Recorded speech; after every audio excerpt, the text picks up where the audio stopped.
Stuck in Vermont.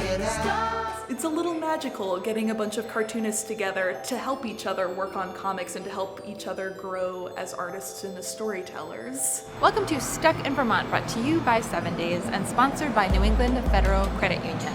My name's Ava Stolberger, and today we are in White River Junction at the Center for Cartoon Studies. That's right, you can get an MFA in cartooning here in Vermont.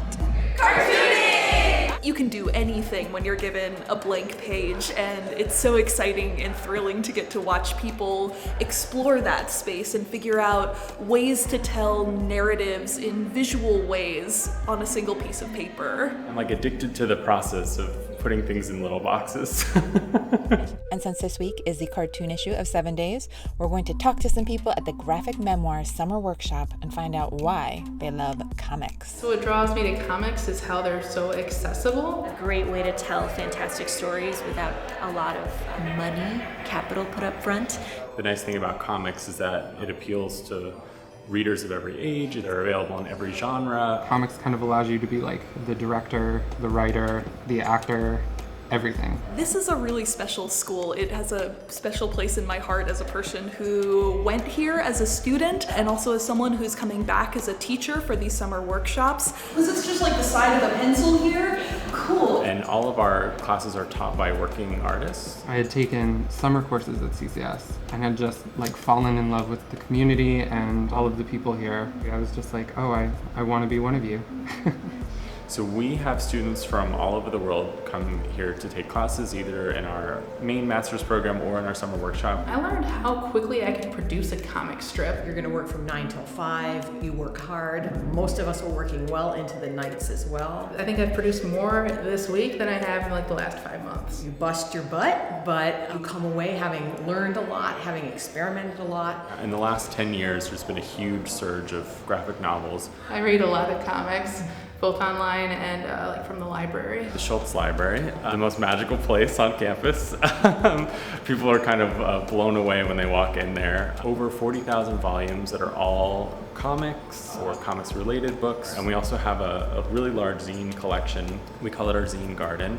I wish I could spend a couple weeks in town just to read that. This is a graphic memoir workshop. We've got students who are coming in from all different walks of life in comics, and we've got just a wide variety of experiences and artistic styles that are all coming together in one room. I decided to do my project on endometriosis, which was a diagnosis I received last year. So this is about the process of cleaning my art classroom, my high school art classroom. I wrote a graphic novel as my dissertation, well, as my thesis. This is actually my 3rd summer here. So I am in the middle of writing a book-length graphic memoir. It was about my experience growing up with undiagnosed and misdiagnosed chronic pain. So that when my wife and I have a kid, we have a little record of some of our history, and maybe kid or kids will open this book when they're 10. I've been a cartoonist for about 15 years, most of my life. My work is mostly focused on positive queer and trans YA and middle grade comics. They read a big graphic novel that's like 300 pages, and then the artist is like, it took me 4 years to do that book, and they read it in an hour.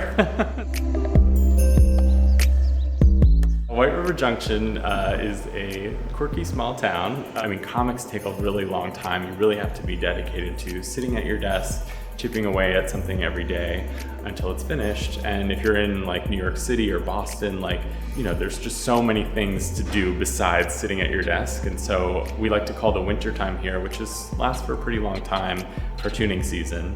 So yes, Vermont has a cartoonist laureate, which is pretty unusual. And we've had 3, James Kocholka, Ed Koren, and Allison Bechdel. There's lots of cartoonists hidden in the beautiful mountains of Vermont. Workshops go through August, and there are still some openings in July. And we will get stuck in Vermont for you again real soon. Follow us on Facebook, YouTube, Twitter, Instagram. Sign up for our weekly email alerts. I used to draw comics back in the 90s. That's right, I had a zine like all the cool kids. And someday I'm gonna go back to comics. Should I keep drawing, or do you want me to like face? You can if you want, you keep drawing and talk, or you can face me. It's up to you. Whatever you feel more comfortable. I'll keep drawing so I don't realize I'm being filmed. There you go, perfect. And what draws you to comics? That's funny.